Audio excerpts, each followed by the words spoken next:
Hop. Et voilà.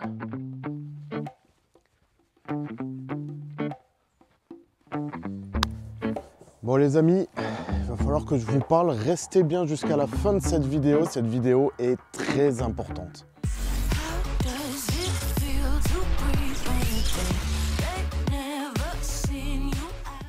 Il faut déjà que je vous annonce quelque chose. Comme vous avez pu voir dans le titre de la vidéo, j'ai tout plaqué pour me mettre sur YouTube à 100%. Il y en a qui vont peut-être dire tu es complètement malade d'avoir fait ça. Et effectivement, c'est ce que je me suis dit quand même les premières minutes où j'ai fait ça.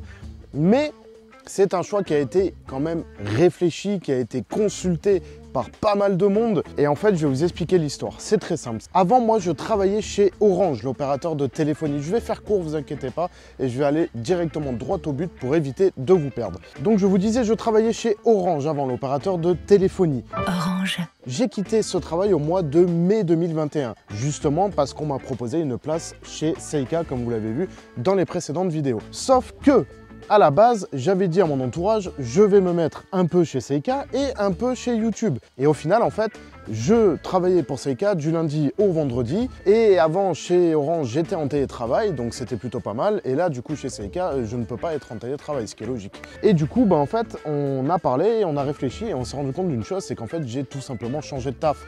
J'ai absolument pas respecté ce que je voulais, qui était de faire 50% YouTube, 50% chez Seika. J'ai préféré, en fait, je pense, inconsciemment assurer ma sécurité financière plutôt que de prendre le risque de me mettre à 50% sur YouTube. J'en ai discuté avec tous mes amis, tous les amis que vous voyez dans les vidéos, j'en ai discuté avec eux. J'en ai discuté avec Laurent de la chaîne Laurent Schmitt, qui est en gros mon grand frère de YouTube. On va dire que dès que j'ai une interrogation, un besoin ou quoi, une question, c'est à lui que je m'adresse, car il m'a vraiment aidé dans beaucoup de choses. Donc merci encore à toi Laurent de tous les conseils que tu m'apportes. Et du coup, il y a quelques semaines, donc, j'ai rediscuté avec tout le monde et avec Laurent y compris. Et on en est venu au fait que justement, c'est même lui qui me l'a dit, pour moi tu as juste changé de travail. Et effectivement, il n'a pas tort dans le sens où j'ai effectivement changé de travail et je n'ai pas respecté ce que j'avais dit de me mettre en détaché sur YouTube. Je lui ai dit, écoute, chez Seika, j'ai fait ce que j'avais à faire et c'est vrai que maintenant j'ai besoin de temps.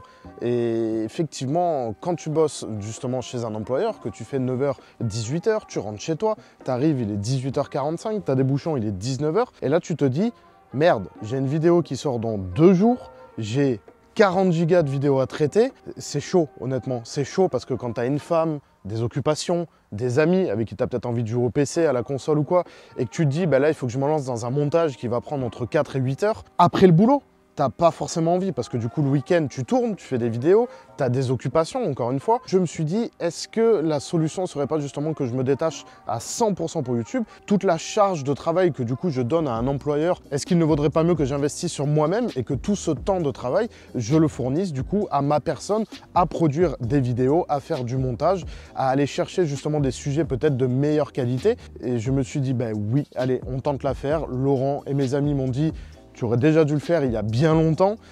C'est sûr que sortir de sa zone de confort, c'est jamais facile, mais du coup, ça y est, maintenant c'est officiel. Je suis 100% détaché sur la chaîne pour faire des vidéos pour vous. C'est sûr que c'est une grosse prise de risque. C'est pour ça que du coup, je vais essayer, et normalement, je devrais y arriver, à augmenter le rythme des vidéos. Normalement, je devrais y arriver. À cette occasion, il est très important maintenant que je vous remercie tous. Vous êtes maintenant 30 000 abonnés à la chaîne. C'est juste incroyable. Il faut savoir qu'il y a 1 an, j'étais à 10 000. En 1 an, on a multiplié par 3 ce chiffre. On est 30 000, c'est quand même énorme. Et du coup, je vous propose une chose. Pour fêter justement les 30 000 abonnés, je vous propose un pull édition limitée justement à 30 exemplaires, spécial pour les 30 000 abonnés, que je vous mets du coup sur une boutique avec le lien dans la description de la vidéo. Pour commander ce pull, je vous rappelle, à 30 exemplaires pour les 30 000. Peut-être qu'on refera la même chose à 40 000 et à 50 000. Si ça marche bien et que vous êtes content honnêtement du pull, pourquoi pas, en vrai, ça pourrait être une très bonne idée de faire des pulls édition limitée tous les 10 000 abonnés. C'est un pull que j'ai fait avec Sylvain qui a l'AE86 qui m'a aidé en fait à faire les logos. Merci encore à toi du temps que tu as pris justement pour m'aider à faire ce logo. Je vous laisse donc découvrir dans la description le magasin et le pull que je vous propose d'acquérir pour fêter les 30 000 abonnés. Je surveillerai donc les commandes et elles seront stoppées à partir du 30e pull commandé. Tant qu'on est dans l'aspect financier, je vais vous parler aussi d'une autre chose. Vous savez, les placements carte verticale justement, c'est ce qui contribue justement à ma rémunération. Je vais être franc avec vous, c'est quelque chose qui est nécessaire pour que je puisse du coup continuer à vous proposer du contenu, parce que vous le savez très bien comme moi, si vous êtes passionné auto, faire fonctionner ce genre de truc, acheter des pièces et tout, le drift, ça coûte une balle et je vous remercie d'être entre guillemets tolérant sur les placements que je fais et honnêtement, je les garde en partenariat parce que c'est un produit honnêtement que je valide, je l'utilise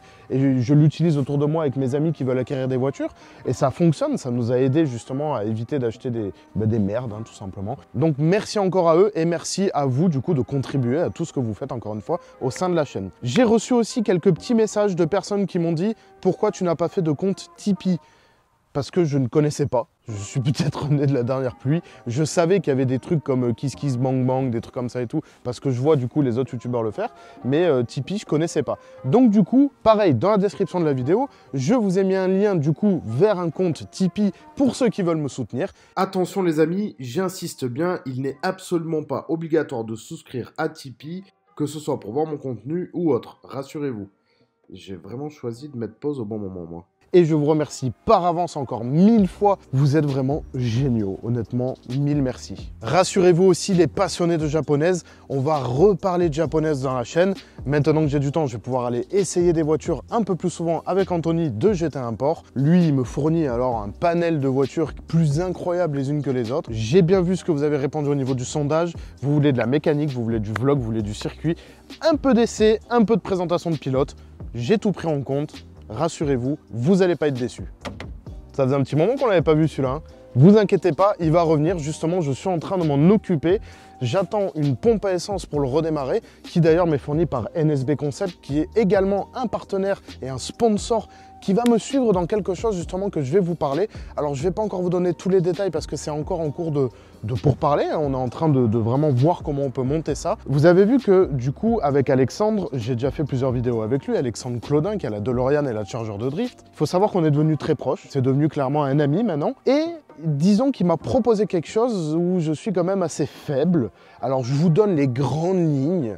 Je ne peux pas encore tout vous détailler, on va en parler plus tard, rassurez-vous. Nous allons rouler assez souvent ensemble et à travers du coup l'Europe. C'est-à-dire que vous allez avoir des images de drift à travers l'Europe, avec Alexandre, avec moi, avec l'équipe, parce qu'il y aura forcément Jaja et d'autres collègues qui vont nous suivre à travers toutes ces aventures qui nous attendent. C'est ce qui a contribué aussi au fait de mon choix de me mettre à 100% sur YouTube, c'est que ces événements vont me demander beaucoup de temps, beaucoup de préparation, aussi beaucoup d'argent, ça va être très compliqué. C'est pour ça que je remercie encore une fois NSB Concept, qui est mon sponsor numéro 1 sur les événements de drift qui arrivent. Ils me suivent justement et m'accompagnent pour soulager mes frais de tout ce qui va arriver parce que ça va coûter énormément d'argent et je pense que vous allez adorer justement suivre toutes ces aventures. Rassurez-vous, on en parlera bientôt dans une vidéo quand j'aurai plus de précisions et plus d'éléments à vous apporter concernant du coup le futur de la chaîne. Mais faites-moi confiance, 2022 va être une année très violente. Très violente, honnêtement, je mise tout dessus. Si tout ce qui doit se réaliser va se réaliser, je pense qu'il va falloir me pincer un peu souvent pour vraiment me faire comprendre que c'est pas un rêve qui est en train de se dérouler, mais la réalité, mais qui est également un de mes rêves, c'est de vivre du coup de tout ça, de la passion de l'automobile, de YouTube, de vous. On va travailler dur pour y arriver. Tout le monde me dit que je vais y arriver, je compte sur vous, honnêtement, je compte sur vous pour vous abonner. C'est la principale chose que je vous demande. J'ai rien d'autre à vous dire, mis à part que vous êtes merveilleux, ne changez rien. Votre soutien, je lis toujours tous vos commentaires. Alors oui, maintenant un petit peu en dehors des toilettes parce que j'ai du temps. Je lis tous vos commentaires et honnêtement, vous êtes vraiment une communauté de malades, vous êtes très positifs. Je vous kiffe. Ça a été un plaisir de rencontrer certains au salon Epoch Auto justement à Lyon. Parlons à présent de l'E36 rouge. Vous la voyez, elle est ici. Malheureusement, je dois vous avouer une chose, elle n'est plus à moi. Je l'ai vendue. Pourquoi? Pour de très simples raisons. Nous l'avons terminé, nous sommes allés l'essayer plusieurs fois en montagne avec Jawed et il s'est avéré une chose, c'est que je n'ai absolument pas apprécié le comportement de la voiture. J'étais pas à l'aise au volant, j'étais pas à l'aise dans la position de conduite, le comportement était particulier. C'est une excellente voiture, hein. Jawed la prouve à 100% et d'autres collègues d'ailleurs, mais j'étais pas à l'aise dedans. Il y avait un truc qui manquait qui faisait que j'ai essayé de la rendre comme je voulais, hein, avec un kit large, un kit Japan, de mélanger mes genres et tout. Et il n'y a pas cet atome crochu qui fait que je l'ai kiffé. Donc du coup, un ami à moi, que vous allez voir bientôt sur les vidéos, parce que du coup l'avantage c'est qu'on va continuer de l'avoir, m'a fait une proposition de la racheter. Je lui ai dit, allez vas-y, prends-la, toi elle te plaît, utilise-la, on va la refilmer, c'est cool, donc vous allez continuer à l'avoir, soyez-en rassurés. Il faut savoir une chose aussi, c'est que suite à la vente de celle-ci, j'ai fait l'acquisition d'une voiture de manière provisoire pour faire 2 événements, comme notamment le Ventoux.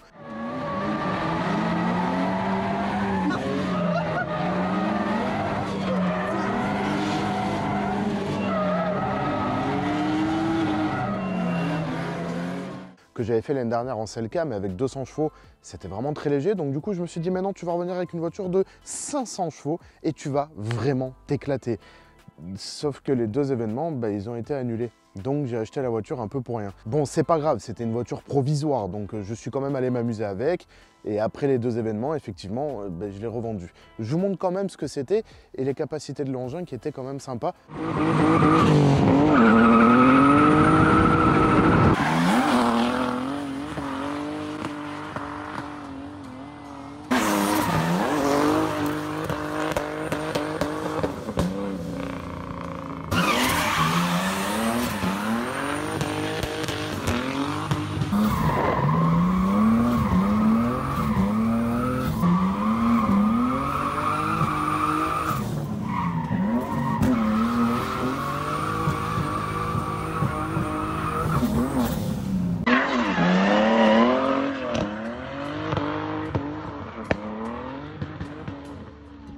Oui, effectivement, c'était une 36 compacte. Mais comme c'était une voiture provisoire, je me suis dit, bon, c'est pas grave, sachant que le comportement d'un compact n'a rien à voir avec une 36 coupée, les trains arrière ne sont pas les mêmes, la répartition des masses n'est pas la même. C'était cool, mais c'était pas non plus ce qui me faisait kiffer. C'est pour ça que je ne l'ai pas gardé. C'était un M50 B25 turbo, 500 chevaux, avec tout l'attirail, hein, kit grand angle, l'arceau et tout. C'était une très très bonne voiture, mais c'est pas ce qui me faisait rêver. Comme je vous l'ai dit tout à l'heure, vous allez voir, il va y avoir beaucoup d'événements. 2022 va être une année extrêmement remplie de nouveautés en fait. Ça va être assez dingue tout ce qui va se passer. Je suis très content de le partager avec vous d'ailleurs. Et du coup, il me faut une nouvelle voiture de drift, forcément.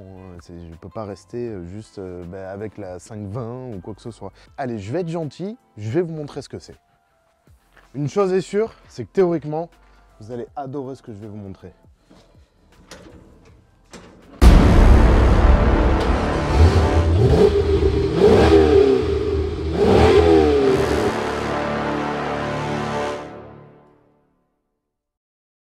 Ah oui, j'ai oublié. N'oubliez pas votre pull, les amis, hein, parce que 30, ça va partir très vite.